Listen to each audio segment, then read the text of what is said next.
alive and alert on the north side of the dirt. It's your man D-Real coming at you with another Be Real with D-Real, where edutainment explains it. And as you probably can tell from the Bolton jersey, we're going to be talking about the Chiefs today. I'm not going to be before you long. Some pastors always say that at church. I'm not going to be before you long. So let's do what we need to do so we can do what we want to do. Please subscribe to the page. Comment, like, subscribe, and share the Be Real with D-Real page. The numbers are climbing. Attention is getting out about the page. I appreciate that, but y'all keep on commenting, liking, and subscribing and sharing so that when new material comes out, make sure your notifications are on. You get all of this fresh material that you can enjoy and continue to comment on, like, and share with other folks so that they can do the same. All right. What we doing today, kiddies? What we doing today? Of course, I'm going to give y'all some Kansas City Chiefs news. The Kansas City Chiefs are 15-1. Bear that in mind as we go through this scenario.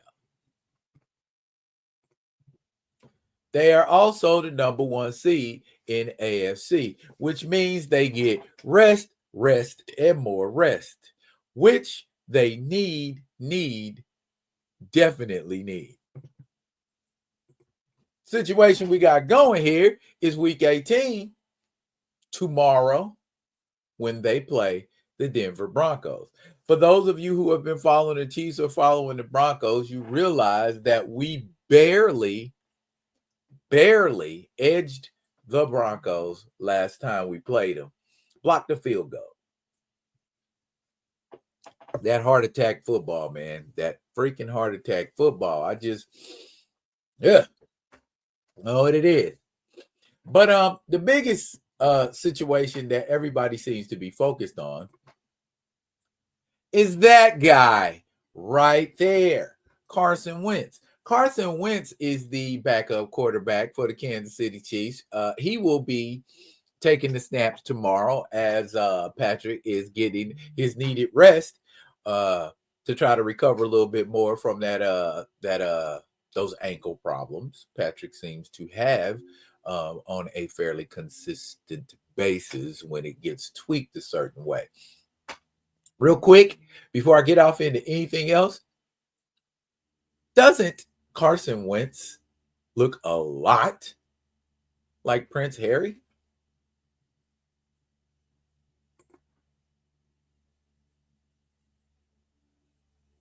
He seems to be a little darker red. And for those of you that ain't understanding, yeah, that's Carson. That's Harry. Okay. But facing off against the Broncos, Carson Wentz sent a clear message. He wants to play well, have success out there, and get a win. And knows the circumstances may not necessarily be that, but he's saying he's ready. Carson is saying he's ready to do it to help us get closer to that 3P. Now, here's the thing. This is a win-win situation for us. Though we do not want to be 15-2, I understand that's where we at. But look here. And this is what I want y'all to understand. We got a lot of injuries. This is week 18, and we have about that many injuries. And there are people who are doubtful and out. There are at least 1, 2, 3, 4, 5, 6, 7, 8, 9 people who are doubtful, and 4 people who are definitely not going to be playing Sunday. Denver only has 6 people on IR.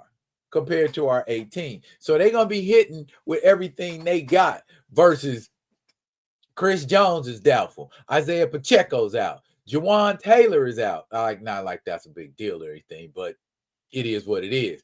McCall Hardman is out.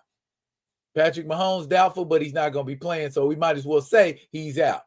Trent McDuffie is doubtful. Okay. Chris Roland Wallace, cornerback, out. Jalen Watson, doubtful. Nick Bolton, doubtful. Oh my God. Kareem Hunt, doubtful. George Karlaftis, doubtful. Travis Kelce, doubtful. Justin Reed, doubtful. Drew Tranquil, doubtful. So that means even if they are cleared to play, they may not be playing top tier. And my thing about that is, I get it. This is week 18. We don't really need this game, but it will look good. I mean, regardless, we're still going to have the best record in the AFC. Period. We know that going in. I think 14 is the best anybody's going to be able to do. So, bearing that in mind, even if Carson does not perform up to standards, it's still not a, oh my gosh, we're going to go down with the ship type of scenario, y'all. Here's the thing. Real simply put, we not only are we sitting pretty, we got the potential to be the team with the least amount of points allowed in a game. Okay? Los Angeles Chargers are the only team that has fewer points allowed. So that defense is going to be holding it down, even without Chris Jones, because we didn't have Chris Jones last week. So I would say not to freak out, you know? And even if we do lose, guess what? Still the number one seed, still got the bye, still got the best record in AFC. So